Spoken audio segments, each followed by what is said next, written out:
So, hello everybody, and welcome to the latest Packaging Europe podcast. I'm Victoria Hattersley, your host, and today we're going to be exploring how well or not, as the case may be, the industry is doing when it comes to adaptive packaging. So, I don't think it's by any means a controversial statement to say that the disabled community are quite consistently let down by the systems around them. And I think the packaging industry probably needs to hold its hands up and say it's historically been no different in this regard, even if things are hopefully slowly improving. I don't actually know if it's a lack of resources or capabilities that's even the issue, so much that it's still not prioritized perhaps as much as it needs to be. But no doubt my guests are going to have to make to say on that topic because I'm really pleased to welcome Gordon McCulloch and Alan Maybert from the Research Institute for Disabled Consumers. So Gordon is the CEO of the organisation and Alan is a consumer panel member. That's right, yes. And hope that's okay. And Yeah. apologies if I've ballsed up pronunciations of your names in any way. No, that was spot Excellent. on. Okay. Good. So for those who don't know of them, just briefly, the RiDC is a UK-based charity providing independent research to create accessible and inclusive products and services. So they do an awful lot of work in this sphere. And if you do want to go away and find out more about that after this, and I recommend you doing so. So very warm welcome to you both. I'll jump straight into the topic at hand if I can. Can we begin by maybe you telling me a bit about what you see as the main pain points or biggest frustrations for disabled consumers when it comes to adaptive packaging? Alan, perhaps as the consumer panel member, you'd like to leap in here first. Yeah, I mean, my point of view has to be prefaced with I'm registered blind, and I have no vision really. I think Moorfields Eye Hospital would describe my visual status as perception of light, but even that is variable depending on what light it is, whether it's sunlight or a natural light or artificial light. So really, I function as a totally blind person. So my world is very tactile. So I think I see packaging and accessible packaging. Maybe the conversation will develop into sort of three different stages, really: identification and information and access to that information on packaging. So really it continues to be a challenge because manufacturers perhaps don't buy into that level of accessibility that certainly blind people would like. But technology is a game changer, and maybe we'll come to that later in the conversation. We have now devices that can, text to speech can give us information from packaging, cooking instructions, recipe, and when we come to medication as well, that's a very important area. And the use of braille and tactile markings, it's all that, Victoria, and maybe as the conversation unfolds with Gordon, I'm coming from a visually impaired point of view, but I think good inclusive design would benefit people with, a physical difficulty or challenge, if you like. And also if it helps, I don't know which I hate these terms, like sighted people, able-bodied people, but it helps everyone. Just stick with everyone. Then inclusive design is working. Yeah, I think in a way, terms like accessible packaging and inclusive design implies that it's some kind of exceptionalism when really all packaging and everything should be available to everybody.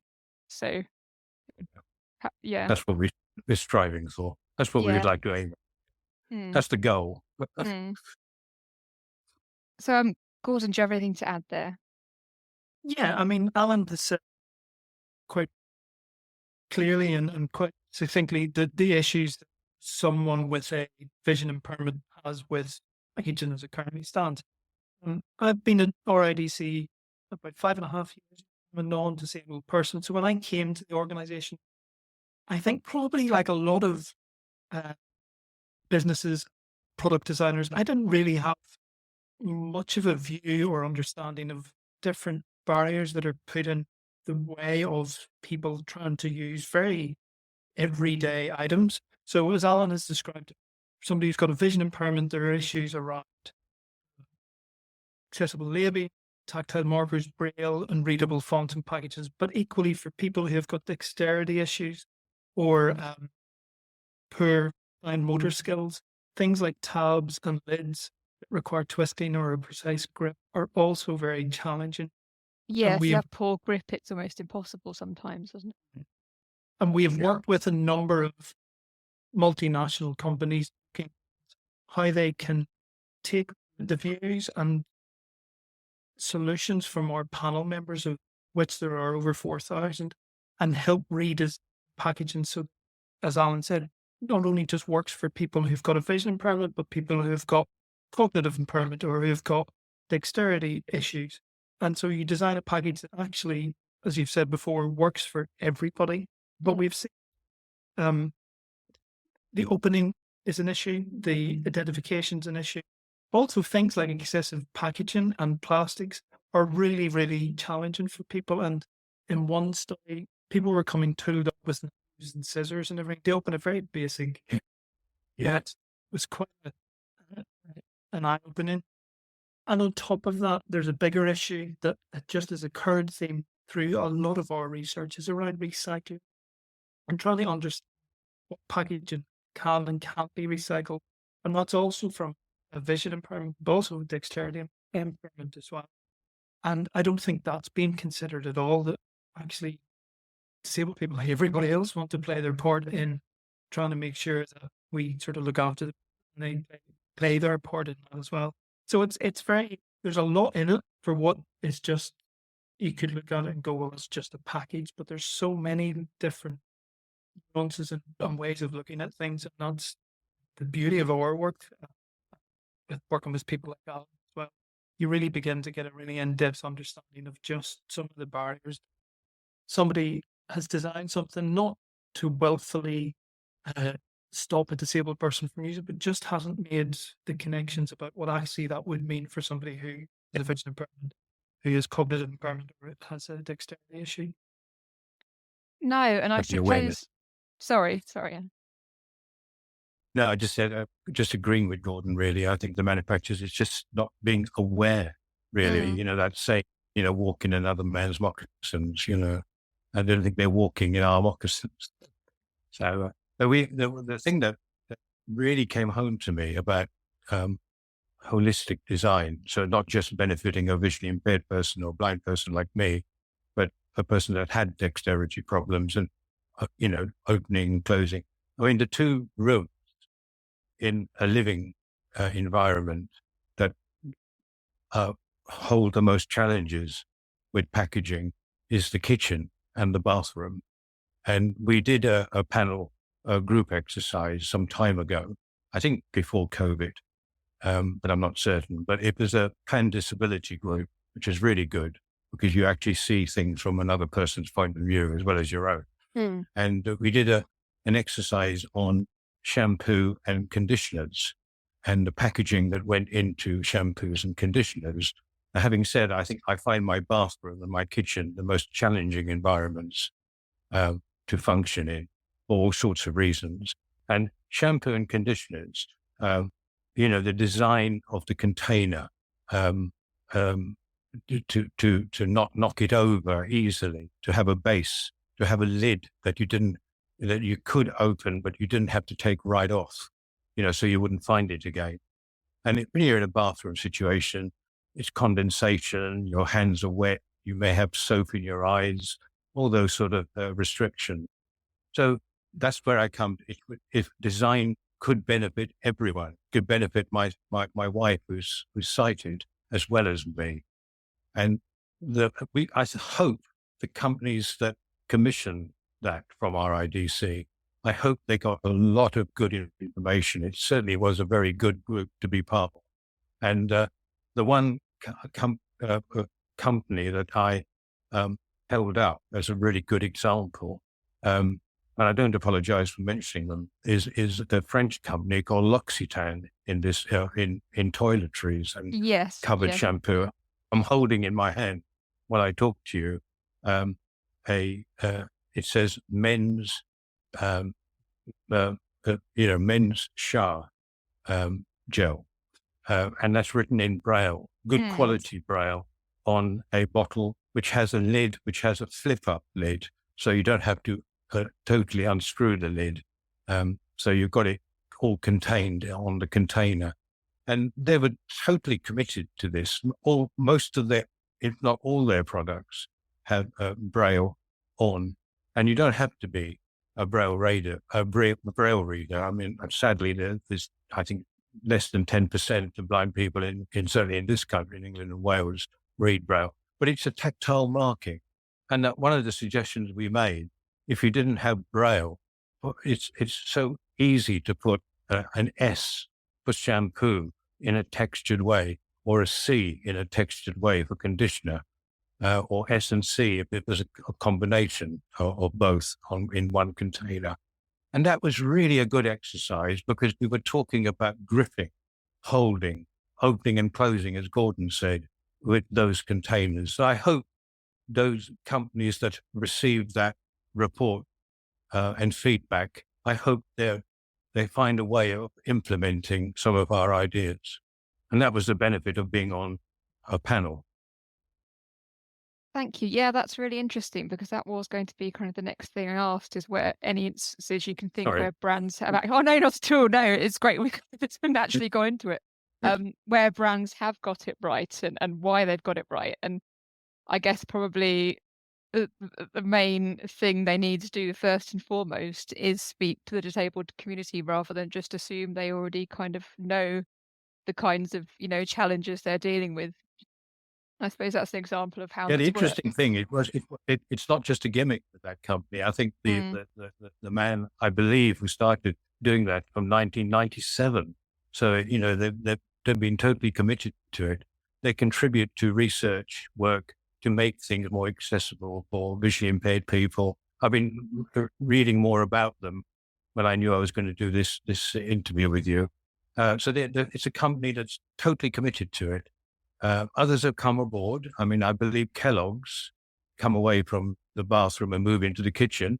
The Kellogg's are working with the RNIB, the Royal National Institute for the Blind, and they're Yes, that's looking right. at Yeah. information, but that involves a device that the blind person would have on their iPhone called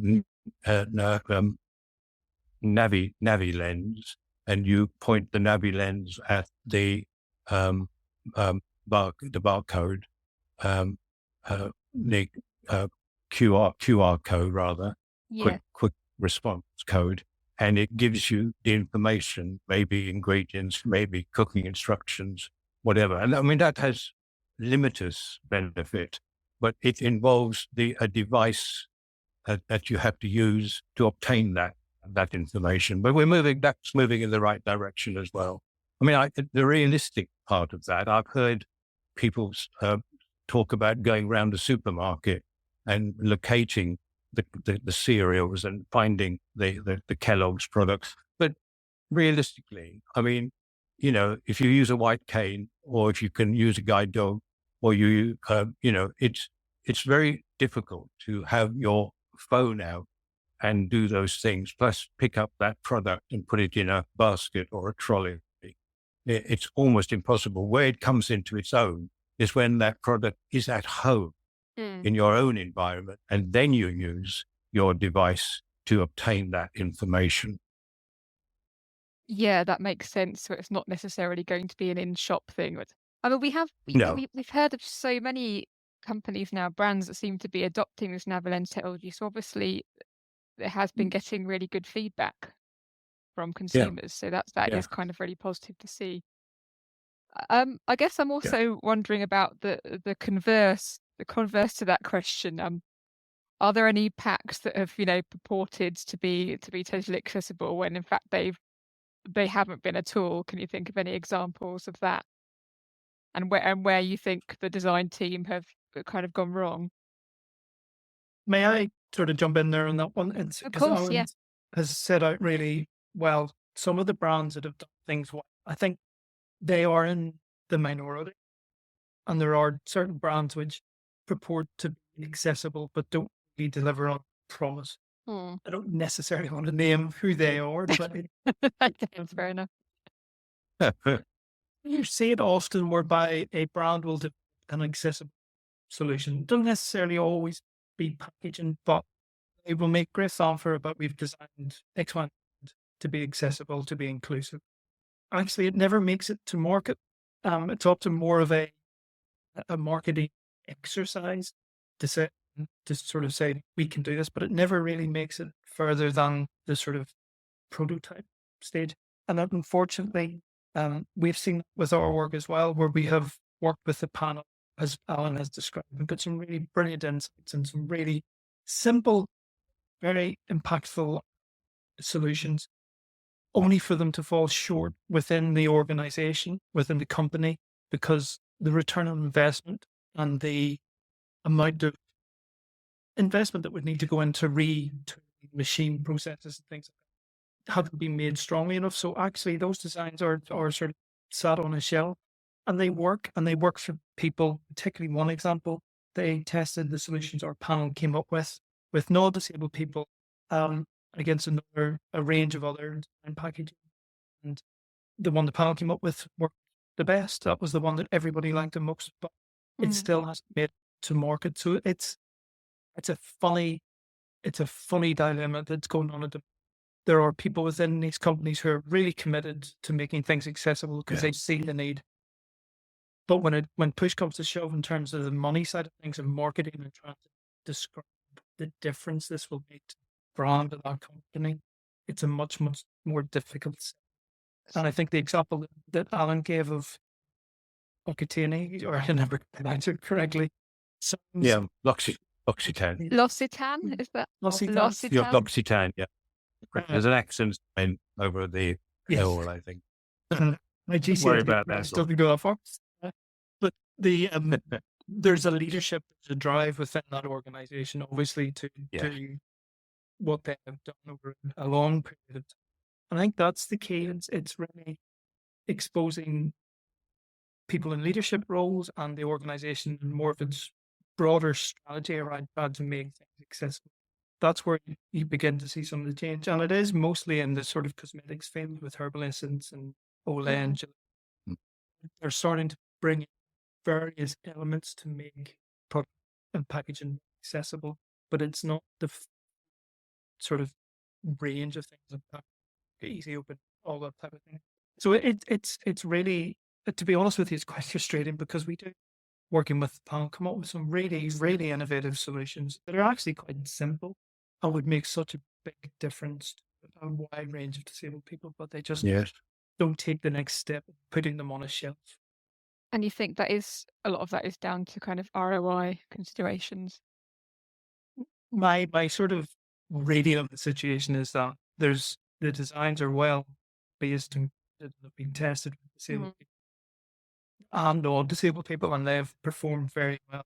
It's just it's the investment, perceived return on investment, I think often is the barrier.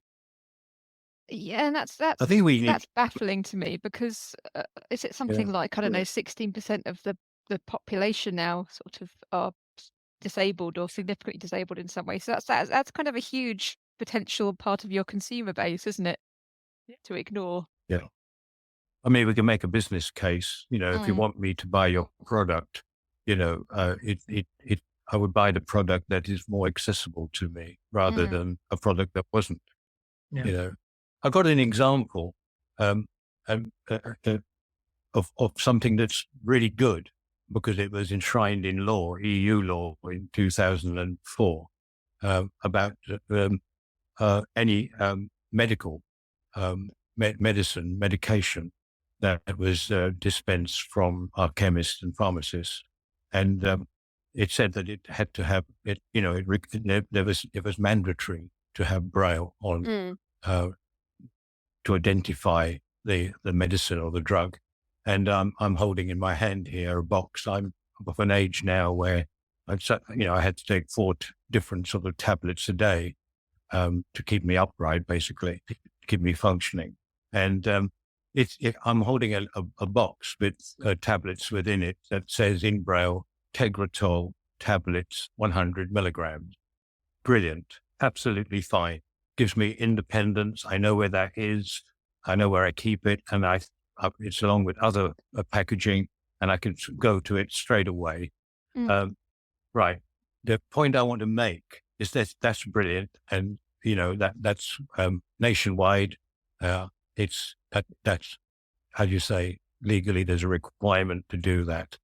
But the message needs to be passed down from that policy, if you like, to the counter. So I pick up my box on 3 occasions, and I have a very good relationship with my local pharmacist.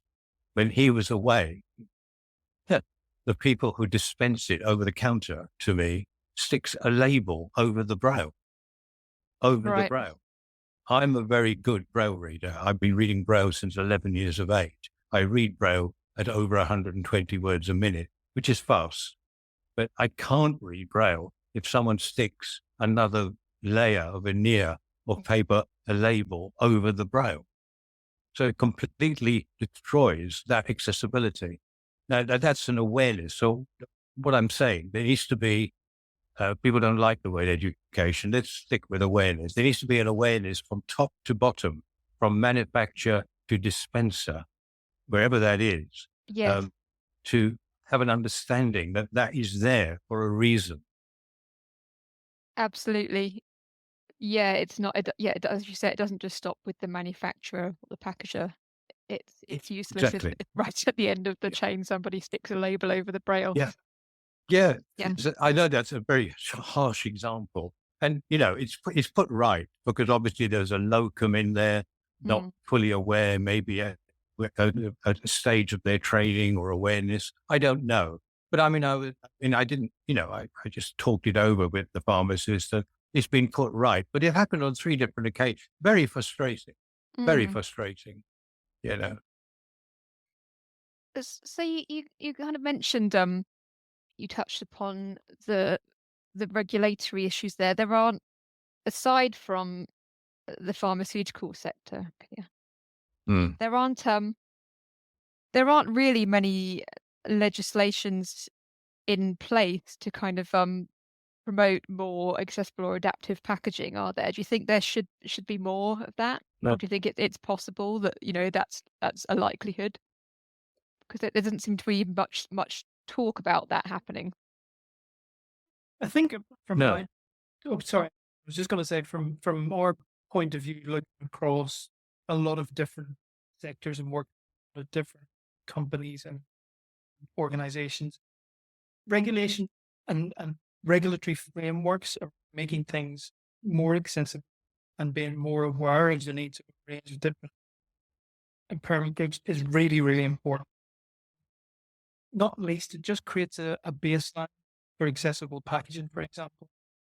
And I think Mm. from looking across the board, brands may see accessible packaging as a nice to have, or isn't this something we should do, Mm. rather than a core feature of how they think about packaging, they design it. And I don't think change comes about voluntarily. There needs to be some sort of regulation or legislative that enforces that inclusively. But Yes. people will argue, well, the equality exists and there is stipulations about reasonable adjustment.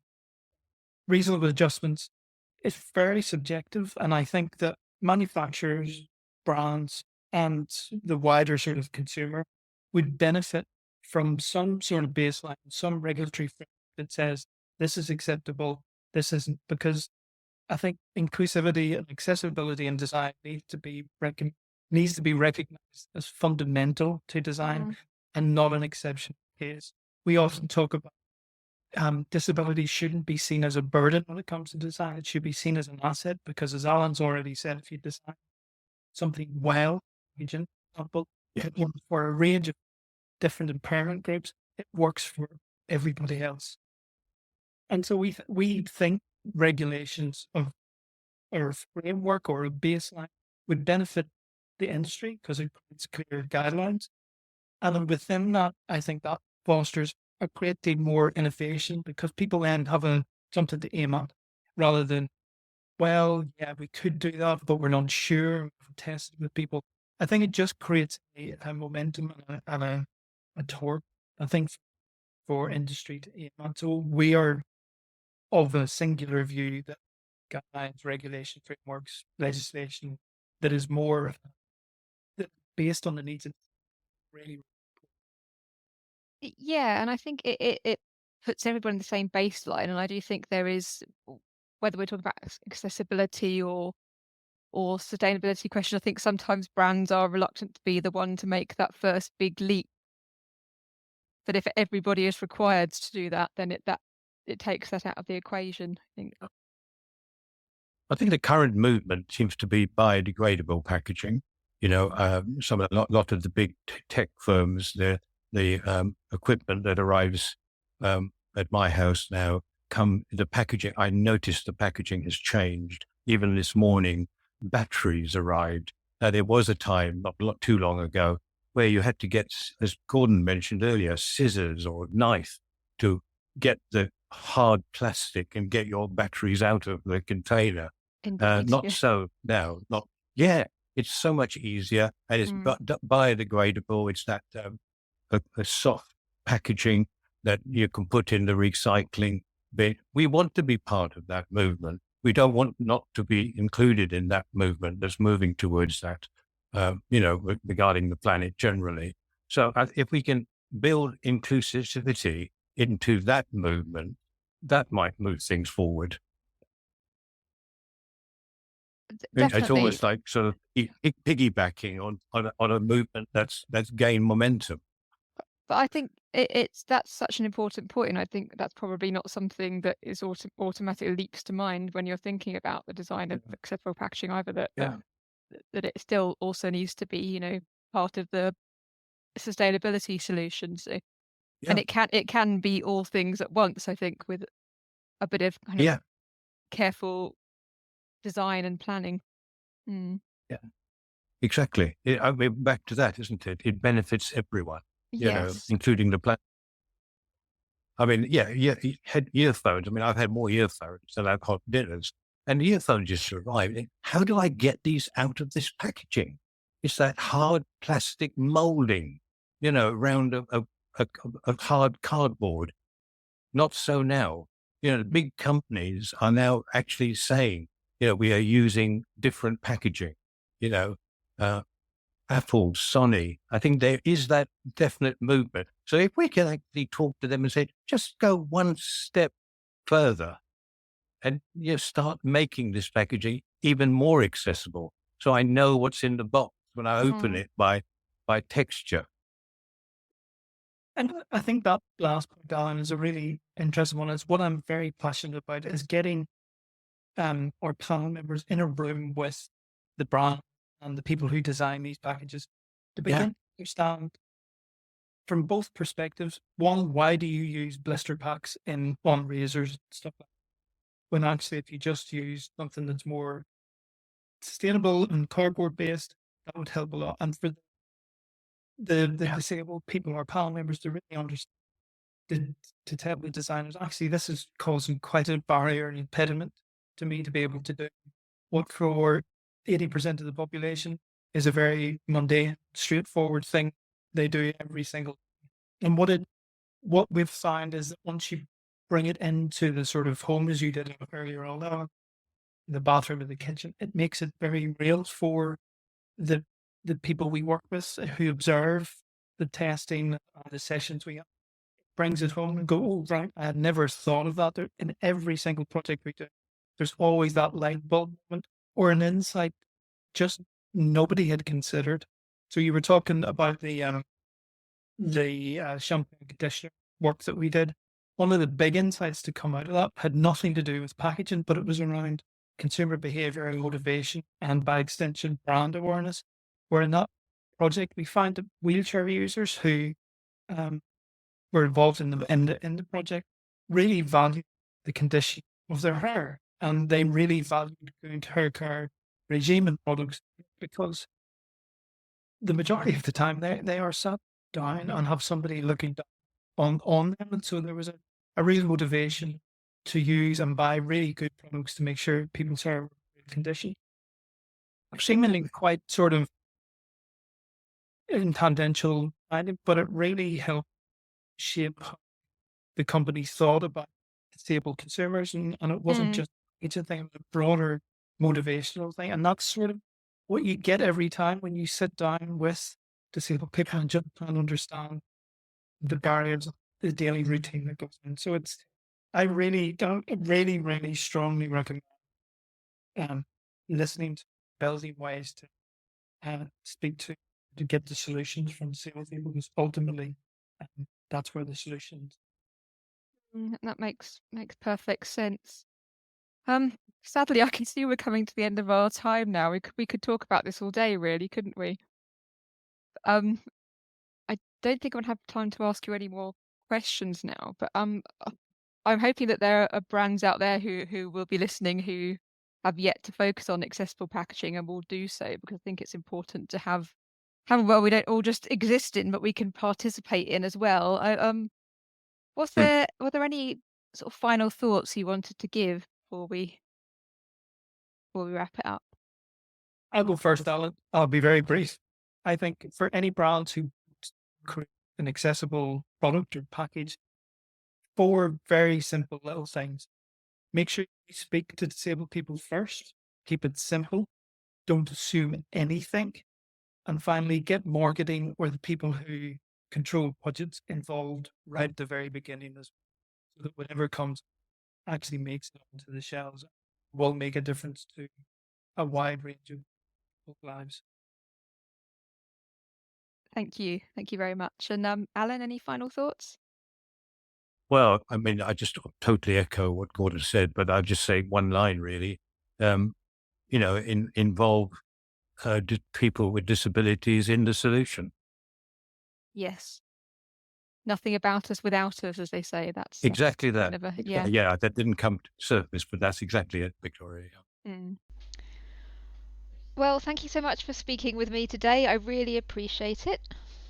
I would also like to say thank you to our listeners, and if you want to know any more about this subject, we are going to be publishing a report on the membership section of our website in the next few weeks, so do look out for that as well.